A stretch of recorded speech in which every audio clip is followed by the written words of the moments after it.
क्या कभी आपने सुना है कोई अपने ही मर्डर की प्लानिंग करे? वो वारदात जिसमें खुद को वो शख्स ये कहे मेरा कत्ल होगा, मुर्दा हूं मैं और दुनिया भी इस पर यकीन करे। तो इस जिंदा मुर्दे का सच आपको बताते हैं, कैसे एक शख्स ने खुद की हत्या की साजिश रची, लेकिन कत्ल उसका नहीं बल्कि उस शख्स का हुआ जो कद काठी में उसके जैसा दिखता था। आखिर ये मर्डर मिस्ट्री क्या है, किसका हुआ था कत्ल और क्यों? देखिए। मेरे कत्ल की करो तैयारी, खुद के मर्डर की प्लानिंग, नई मिस्ट्री आइडिया पुराना, 50 लाख और एक जिंदा मुर्दा। अक्सर आपने ऐसी वारदात के बारे में सुना होगा, देखा होगा, पढ़ा होगा। आरोपी कैसे किसी हत्या की वारदात को सुसाइड का एक्सीडेंट की शक्ल देने की कोशिश करता है, लेकिन एक हत्यारा खुद के मर्डर की प्लानिंग करे और इस कत्ल की तैयारी में अपने दोस्त को भी शामिल करे और तय करे खुद के कत्ल के बाद वो गायब हो जाएगा।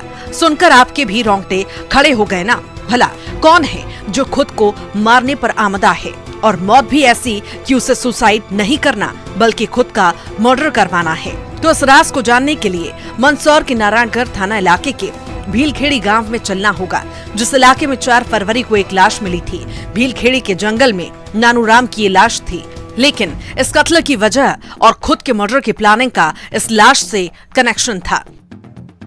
देखिए, 4 फरवरी 2022 को थाना नारायणगढ़ में एक डेड बॉडी मिली थी, जो कि बाद में तस्दीक करने पर नानूराम पिता कारूलाल धनगर के रूप में उसकी शिनाख्त हुई थी। जब उसका पीएम कराया गया, मर्ग कायम करके पीएम कराया गया, तो उसमें ये निकल के आया कि ये व्यक्ति की है जो गला घोंट के हत्या कर दी गई है। तो अब सुनिए चौंकाने वाला खुलासा। नानूराम की लाश किसी और की लाश लगे और नानूराम का कत्ल यानी किसी और का कत्ल लगे, यकीनन आपका दिमाग भी घूम गया होगा। लेकिन जब पुलिस ने इस केस की तफ्तीश की तो जो खुलासा हुआ वह हैरान करने वाला था। जिस कत्ल का आइडिया हत्यारों ने नीमच के एक फर्जी मर्डर के आइडिया से चुराया, यानी खुद का कत्ल हो जाए और बच भी जाऊं, तो ज्यादा पहेलियां नहीं बुझाते हैं बल्कि ये राज आपको बताते हैं कैसे मृतक नानूराम के साथ दोनों को आखिरी बार देखे जाने पर खुला ये सनसनीखेज राज। तस्दीक करना शुरू की गई, सभी पहलुओं पर कार्रवाई की जा रही थी। इसी दौरान मुखबिर के द्वारा सूचना मिली थी कि इसके लास्ट सीन जो इंसिडेंट है वो 2 व्यक्तियों के साथ आखिरी बार देखा गया था 3 तारीख को, जिसमें कि ईश्वरलाल गुर्जर और सुंदरलाल गुर्जर, ये 2 व्यक्ति थे जिनके साथ देखा गया था। दरअसल कत्ल के मास्टरमाइंड ईश्वरलाल गुर्जर ने खुद की मर्डर की प्लानिंग की थी, जिसमें उसे खुद मरना नहीं था बल्कि अपने जैसे कद काठी के इंसान की हत्या करना था, जिसमें शामिल हुआ उसका दोस्त सुंदरलाल। आरोपी सुंदरलाल जो ऐसे शख्स को जानता था जिसकी कद काठी ईश्वरलाल की तरह हूबहू मिलती थी, और वो था नानूराम। हिरासत में लेके जब हमने पूछताछ करी तो उसमें यह निकल के आया कि इसमें जो ईश्वरलाल गुर्जर है उसके ऊपर करीब 50 लाख का कर्जा हो गया था, और उसने भी प्लानिंग करी थी कि वो अपने जैसे मिलते जुलते कद काठी के व्यक्ति को लाकर उसकी हत्या कर 6-7 दिन में जब जंगल में लाश पड़ी रहेगी, अनरिकॉग्नाइजेबल हो जाएगी, तब उस पर वो अपने अन्य साथियों के साथ मिलकर उसको अपनी बॉडी सिद्ध करके गायब हो जाएगा यहाँ से। आरोपी ईश्वरलाल और सुंदरलाल ने नानूराम को पार्टी के बहाने बुलाया था और उसका मर्डर किया। ईश्वरलाल का आधार कार्ड और दूसरे दस्तावेज मृतक के पास रख दिए, जिससे ये लगे कि ये ईश्वरलाल गुर्जर की लाश है। परंतु बॉडी तुरंत ही मिल गई, उसकी आइडेंटिफिकेशन भी हो गई, तो वो अपने प्लान में सक्सेसफुल नहीं हो पाया और इन दोनों को हमने हिरासत में लिया, पूछताछ करी तो उन्होंने अपना जुर्म कबूल कर लिया है। प्लानिंग ये थी कि जंगल में 7 दिन बाद ये लाश डिकम्पोज हो जाएगी और कोई लाश को पहचान नहीं पाएगा और दस्तावेज से लोगों को लगेगा ईश्वरलाल गुर्जर का मर्डर हुआ है। लेकिन उससे पहले ही ये राज खुल गया। ये इससे जब पूछताछ करी तो इसने ऐसे ही वेगली बताया था कि पूर्व में जब उसको ऐसा ध्यान था कि इस रीजन में एक कोई बंशी गुर्जर नाम के व्यक्ति के द्वारा ऐसे 2010 या 11 के आसपास कभी ऐसी प्लानिंग की गई थी। कुछ टाइम के लिए वो हो भी पाई थी सक्सेसफुल, बट परंतु वो 2-3 साल बाद जाके मामला पूरा खुल गया था, जिसमें सच्चाई सामने आ गई थी कि किस तरीके से घटना कारित की गई। तो उसी से इसने प्लानिंग करी थी। अपना कर्जा कितना बताया था? इसने करीब 50 लाख अपना कर्जा बताया। अभी अपने सिर पर चढ़े करीब 50 लाख के कर्जे को उतारने के लिए ईश्वरलाल ने चली थी ये चाल, किसी के कत्ल की ये शातिर चाल, जिसमें बेगुनाह नानूराम की जान चली गई।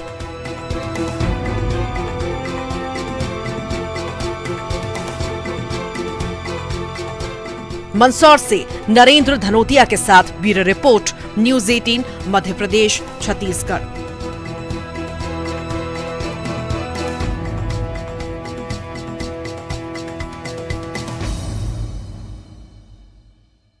एक प्रेमी जो इस बात का इंतजार कर रहा था उसकी प्रेमिका आएगी और वो हमेशा के लिए एक हो जाएंगे, शादी के बंधन में बन जाएंगे। लेकिन प्रेमिका प्रेमी के पास नहीं पहुंची, बीच रास्ते में ही उसका मर्डर हो जाता है।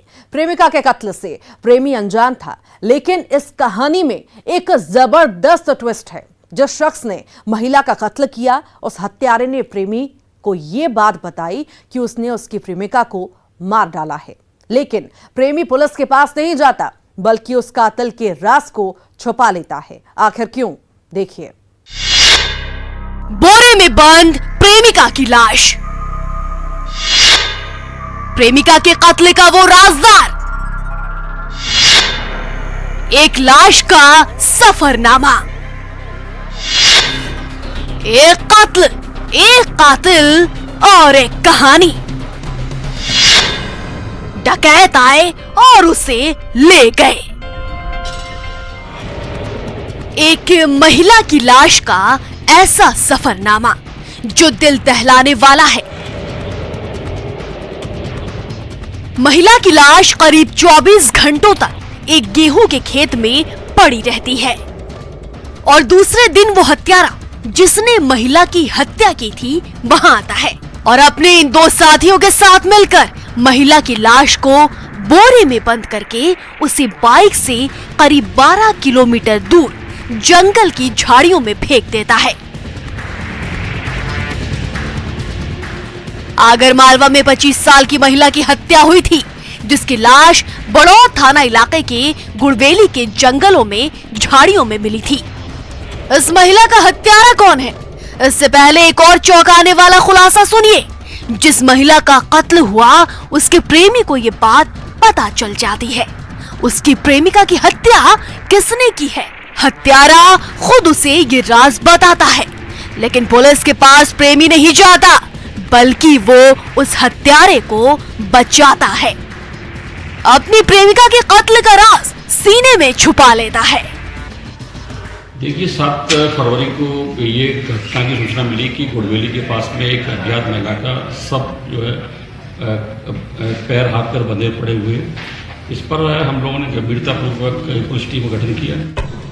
मोहब्बत की वो कहानी जिसमें कई पेज थे, जिसमें महिला को उसके प्रेमी प्रहलाद ने बुलाया था, लेकिन प्रेमी को भी नहीं पता था कि उसकी प्रेमिका की हत्या हो जाएगी और हत्यारा निकलता है महिला के प्रेमी प्रहलाद का चचेरा भाई मांगू सेन। तो इस वारदात के राज को समझने के लिए मृतका की जिंदगी के पन्ने पलटने पड़ेंगे। मृतका की शादी 4 साल पहले हुई थी, लेकिन पति से अनबन और वो पिछले 3 सालों से मायके में रह रही थी। मृतका का 4 साल का बेटा भी है।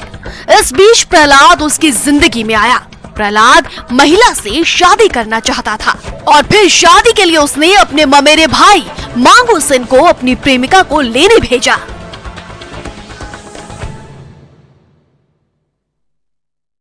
इसकी शादी काफी पहले हो गई थी और ये करीबन 4 साल से अपने मायके में रह रही है। चूंकि ये धनिया खेड़ी में ये अपने चचेरे भाई की शादी में आई थी और चूंकि इसका एक पहला से इसके प्रेम प्रसंग थे और पहला के द्वारा ये बात की गई थी कि 4 तारीख को ये उसने बुलवाया अपने मेरे भाई के थ्रू। तो मांगू सिंह उसको लेके गया, तो ये चूंकि जेवर पहने हुए थी, तो मांगू के मन में ये पैदा हुआ ये लालच की, चूंकि इसके जेवर हम कैसे अपने पास ले लें। यहीं से शुरू हुई ये वारदात। मृतका उस रोज अपने रिश्तेदार की शादी में आई थी और खूब जेवर पहने थे। इन चांदी के जेवर पर मांगू सिंह की नीयत खराब हो गई और उसने एक झूठी कहानी बनाने का प्लान बनाया। उसने अपने दोस्तों को फोन करके लूट के लिए कहा। ये भी कहा कि उसे चांटे मारना और जेवर लूटकर भाग जाना। दोस्तों ने हामी तो भरी, लेकिन दोस्त नहीं आए और लूट का प्लान कैंसिल हो गया। तो इसके द्वारा अपने जो मित्र जगदीश और दारा सिंह दोनों को खबर की कि आप लोग डकैत की भूमिका में आ जाएं और हमारे साथ मारपीट करके इसका जेवर ले जाएं, ताकि घटना को हम ये बता देंगे घटना डकैतों या बदमाशों के द्वारा की गई है। तो चूंकि ये वहाँ नाले पे कहे अनुसार वहाँ पहुंचा, ये लोग वहाँ पहुंचे नहीं। लूट का ये प्लान कैंसिल तो हुआ, लेकिन उसके बाद जो हुआ वो और दिल दहलाने वाला है। आरोपी मांगू की नियत सिर्फ जेवर पर ही नहीं थी, बल्कि महिला पर भी थी, जिसने भरोसे की चिथड़ियां उड़ा डाली, महिला की आबरू लूटी, कत्ल किया और जेवर भी लूट लिए। इसने चूंकि उस महिला के साथ बलात्कार किया, बलात्कार की घटना के बाद उसके जो जेवर उतार लिए और उसने विरोध किया, तो इसने गला दबा के उसकी हत्या कर दी। हत्या करने के बाद इसने गेहूं के खेत में उसको डाल दिया सबको, और उसने जो पोटली बांध के छुपा कर रख दी, इसमें जेवर और मोबाइल था।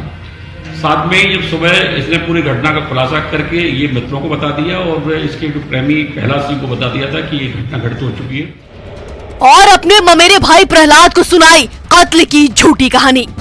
वो कहानी थी डकैत आए और उसके साथ मारपीट कर महिला को अपने साथ ले गए। उस डेड बॉडी को चूंकि उन्होंने झाड़ियों में गुड़वेली के पास फेंका। इस प्रकार ये जो आरोपी जो है साक्ष्य छुपाने के आरोपी हैं, और साथ में मुख्य आरोपी मांगू सिंह, इनकी गिरफ्तारी की गई है और जो भी माल गया हुआ था वो सभी बरामद किया गया है। इसके बाद हत्यारे मांगू ने अपने दोस्तों और ममेरे भाई प्रहलाद को सारा सच बताया। दोस्तों ने लाश को छुपाने में मांगू का साथ दिया और प्रेमी प्रहलाद ने भी अपने ममेरे भाई के गुनाह का राज ही रखा। लेकिन एक कातिल की इस झूठी कहानी का राज पुलिस ने फाश कर दिया। आगर मालवा से रजनीश सेठी के साथ bureau report, news 18, Madhya Pradesh, Chhattisgarh.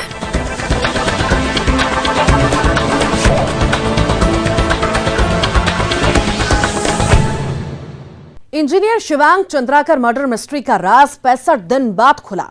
कैसे इन 65 दिन में पूरा केस बदलता जाता है। पहले गुमशुदगी, फिर नरकंकाल का मिलना और फिर डीएनए रिपोर्ट से खुलासा कि नरकंकाल शिवांग का ही था। 3 हत्यारों ने इस वारदात को अंजाम दिया था। वो हत्यारे जो मर्डर के बाद किडनैपिंग का ड्रामा करके 30 लाख रुपए की फिरौती वसूलने के चक्कर में थे। लेकिन किडनैपिंग का प्लान कैंसिल हुआ। कौन है वो 3 हत्यारे और मर्डर आखिर क्यों? देखिए।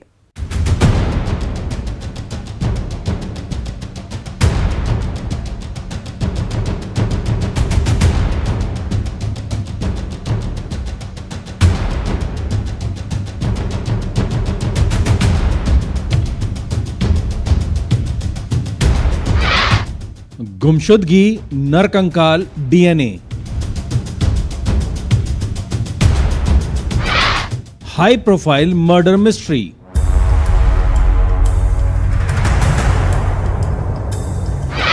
वो 65 दिन और 3 हत्यारे बेनकाब।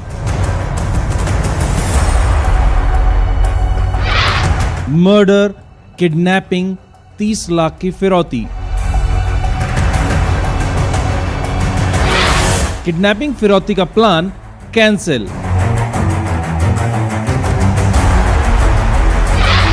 हत्यारे की बीवी का कॉल, खुला मर्डर का राज।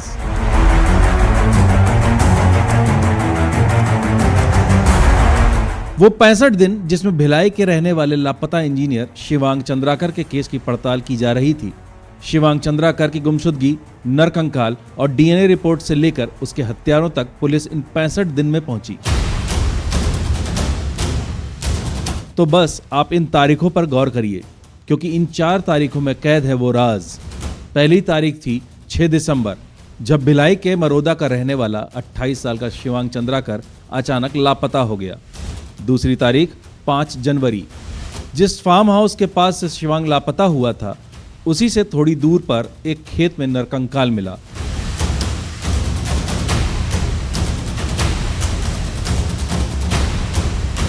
और अगली तारीख 2 फरवरी, जब डीएनए रिपोर्ट से इस बात का खुलासा हुआ था कि यह नरकंकाल लापता इंजीनियर शिवांग का ही था, जब 3 हत्यारे बेनकाब हुए। 5 जनवरी को चंदखुरी भाटा में एक गड्ढे में उसका कंकाल के कुछ हिस्से मिले। उसकी घड़ी मिली, जिससे कि घर वालों ने आइडेंटिफाई किया उसी की घड़ी है। फिर डीएनए टेस्ट कराया गया, जिसमें वो बॉडी पार्ट्स शिवांग चंद्राकर के होने की पुष्टि हुई। 3 आरोपियों को इसमें हिरासत में लिया गया। इस कत्ल का मास्टरमाइंड निकला चंद्रखुरी का पूर्व पंच अशोक देशमुख, जिसने अपने साथियों के साथ मिलकर 15 दिन पहले कत्ल की प्लानिंग की थी, जिसने फांसी के फंदे से गला घोंटकर शिवांग की जान ली थी। और आरोपी का प्लान था कि वो मर्डर के बाद किडनैपिंग का कहकर फिरौती में 30 लाख रुपए मांगेंगे, लेकिन प्लान कैंसिल हो गया। मुख्य आरोपी अशोक देशमुख ये 2020 में पंच का चुनाव लड़ा था, बहुत कम वोटों से हारा था। उसको इस बात का शक था कि शिवांग चंद्राकर के परिवार ने उसको मदद नहीं की, जिसके कारण उसकी हार हुई। पुलिस हर एंगल पर जांच कर रही थी। इस हाई प्रोफाइल मर्डर मिस्ट्री में पुलिस की 6 टीम लगी थी। 200 सीसीटीवी कैमरों की पड़ताल की गई, 500 से ज्यादा लोगों से पूछताछ और सीडीआर यानी कॉल डिटेल्स रिकॉर्ड की बारीकी से जांच, और एक क्लू ने हत्यारे अशोक देशमुख का राज फाश कर दिया। घटना के दिन ये तीनों आरोपी शाम को एक तिराहे पर, उसके फार्म हाउस के पास एक तिराहा है, वहाँ पर आके इकट्ठा हुए। उस तिराहे से दूर दूर तक दिखाई देता है और किसी भी तरीके से कोई व्यक्ति अगर उधर आ रहा हो तो वो दिखाई देता है, इसलिए उन्होंने इस तिराहे को चुना। जैसे ही शिवांग चंद्राकर फार्म हाउस से रोज़ की भांति अपने घर जाने के लिए उस तिराहे पर आया होता, वो वापस जा रहा था, तो अशोक देशमुख ने उसको हाथ देकर रोका, पीछे बैठ के उसको कस के पकड़ लिया और बाकी दोनों आरोपियों ने उसकी रस्सी से जो उन्होंने फंदा बना रखा था उससे कस के उसकी हत्या कर दी। आरोपी अशोक जो पुलिस को गुमराह कर रहा था ये कहकर कि वो घर पर ही था। हैरानी की बात देखिए, उसके मोबाइल पर उस रोज बहुत कम कॉल आए थे। पुलिस के शक के राडार पर अशोक आया और फिर वारदात वाले दिन हत्यारे की बीवी के उसके दोस्तों से उसके बारे में पूछताछ करने के लिए किया गया कॉल, ये भी एक अहम क्लू था। पुलिस इस नतीजे पर पहुंची, उस रोज आरोपी अशोक घर पर नहीं था। मुख्य आरोपी की पत्नी के बारे में पता लगा कि उसने उस रात जिस दिन शिवांग गायब हुआ था उसके 2 दोस्तों को कॉल किया था, ये जानने के लिए कि अशोक देशमुख कहाँ पर है, जबकि अशोक देशमुख का कहना था वो घर पर ही उपस्थित था। अब इस हत्या की वजह भी आपको बताते हैं। पंच के चुनाव में हार और फार्म हाउस से लगी जमीन के विवाद में आरोपी अशोक शिवांग के परिवार से रंजिश रखता था। 65 दिन बाद खुला इस हाई प्रोफाइल मर्डर का राज। दुर्ग से मिथिलेश ठाकुर के साथ bureau report, news 18 Madhya Pradesh Chhattisgarh. अब सीसीटीवी में कैद दहशत भरे वो 2 मिनट जिसमें दिन दहाड़े हुआ एटीएम में शूटआउट, गांठ का कत्ल, दिन दहाड़े हुई 40 लाख की लूट, लाइव कैसे पॉलिथिन में कट्टा लेकर आया लुटेरा। देखिए ये वारदात लाइव। कौन है इन लुटेरों का राजदार?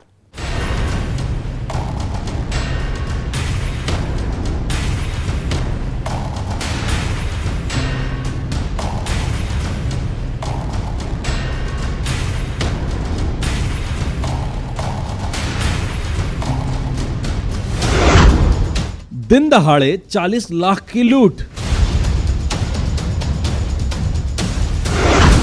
सीसीटीवी में कैद वारदात लाइव।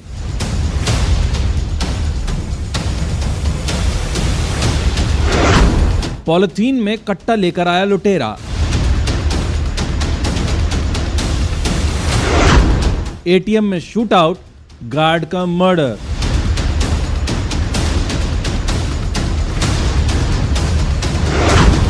दो मिनट, 2 लुटेरे, राजदार कौन?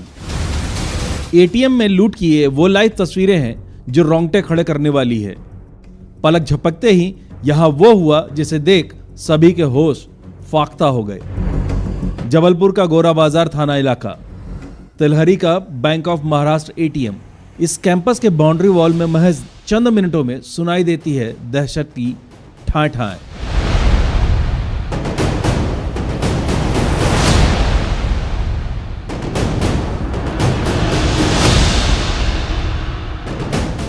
दोपहर के करीब 2:30 बजे का वक्त है। जब एक नकाबपोश लुटेरा अंदर एंट्री करता है, जिसके हाथ में पॉलिथीन है और पॉलिथीन में है हथियार।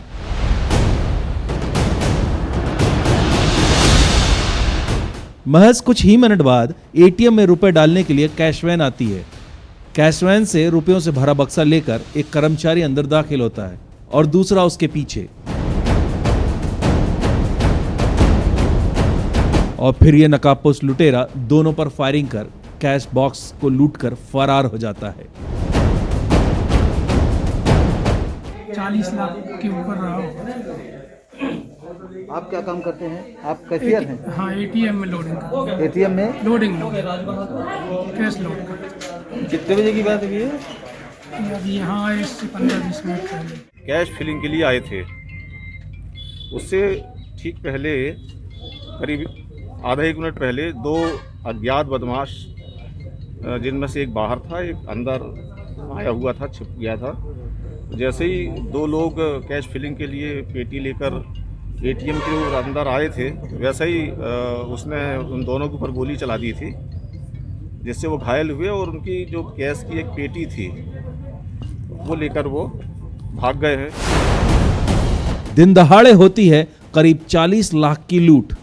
बाहर निकलते ही नकाबपोश बदमाश कैश वैन में बैठे ड्राइवर पर भी फायरिंग करता है और अपने साथी के साथ बाइक से फरार हो जाता है। इस फायरिंग से गार्ड राजकुमार पटेल की मौत हो गई, बाकी 2 लोग घायल हैं। 4 लोग घायल हुए थे, जिसमें एक जो था गनमैन उनका गार्ड, उसकी मृत्यु हो गई है। दिन दहाड़े लूट और मर्डर की वारदात ने बैंक की सिक्योरिटी और पुलिस की मुस्तैदी पर सवाल खड़े कर दिए हैं। सवाल तो ये भी कि क्या कोई जासूस है इन लुटेरों का? इस शूट आउट का राजदार कौन है? जबलपुर से पवन पटेल के साथ bureau report, news 18 Madhya Pradesh Chhattisgarh. और इसी के साथ ही हमारी इस खास पेशकश क्रिमिनल्स में आज के लिए इतना ही। मुझे और मेरी पूरी टीम को दीजिए इजाजत। नमस्कार।